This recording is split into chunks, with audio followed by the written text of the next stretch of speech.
Democratic strategist Joel Rubin. I mean, Joel, what do you make of what we saw overnight? I mean, we were talking to Nick Payton Walsh a few moments ago. I suppose there's some optimism in the diplomatic community that maybe this is it. Each side got their licks in, so to speak, and maybe this won't spiral out of control. What do you think? Look, Jim, cold comfort in a sense, right? Like if you look at where we are in terms of the big picture, it's been over 2 decades now where this has been building. A question about whether or not there will be a direct confrontation, and the psychological barrier was crossed last night. Israel hitting Iran inside of Iran basically now changes the game in terms of how this shadow war is seen. It's no longer in the shadows. It's now out in the open.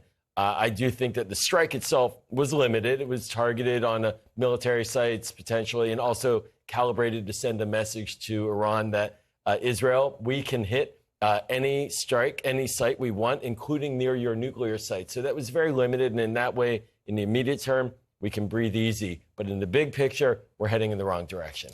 Well, and our CNN reporting is that that the U.S. was given a bit of a heads up on this, and the message was sent that the administration's not on board with this. What's your sense of all of that? Yeah, no, I agree with that. I think the administration has been trying to gently, if not a little bit more than gently, explain to Israel that there actually is a diplomatic window for them. Look, what happened last weekend with this unprecedented strike by Iran, the barrage of missiles, too much, it was too extensive, too aggressive. But that generated sympathy for Israel globally with Europe, and it also had Arab allies defending Israel.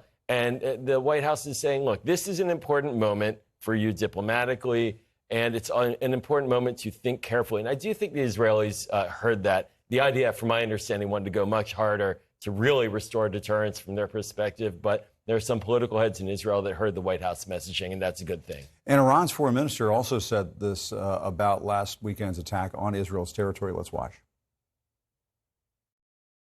Our objective was to warn, as to send a clear message to be received by the government of Israel, and to let it know that we do have the means to respond. I will repeat again.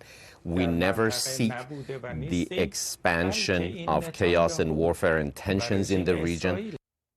He says we never seek the expansion of chaos in the region. Your thoughts? Except that while we're doing it, you know. Isn't that what they do? That is their business with the proxy groups, with Hezbollah. Now bombing northern Israel to the point where we have almost 100,000 Israelis having to flee their homes. The Houthis from Iraq, you name it, destabilizing Syria. That's just bollocks, as they say in England. But I do think that the taunting coming out of Tehran also belies deep insecurity that Israel has the capacity, and that the United States demonstrated last weekend that we have extensive defensive capabilities to prevent real damage to Israel from an Iranian attack.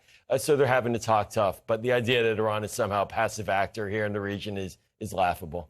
Well, and I have to think that, I mean, just to that point, looking back at what occurred this past weekend, the way that the U.S., the U.K., French, Jordanians, the Saudis, I mean, that was quite a coalition that came together very quickly. That had to have gotten Iran's attention. And I also think this limited response by the Israelis, I mean, that also sends a message. Well, you know, kudos to Joe Biden. Kudos to the White House for orchestrating that and bringing that together, and also tamping down what really has had a lot of domestic political turmoil for Bibi Netanyahu. He has members in his coalition this morning basically saying weak, too ineffective, too soft. So the president's having to finesse this, and I think this gives a window. I'm always an optimist on this. Gives a window for some type of diplomatic engagement. The region knows now it's on the tinderbox, and now it's out of the shadows, as we're talking about. The region has to be engaged diplomatically. Europe is engaged. There may be a way to try to chart some kind of diplomatic process out, because we're heading in the wrong direction. Yeah, you have to hope that cooler heads prevail in a region where that doesn't always take place. Joel Rubin, thanks very much. Coming up.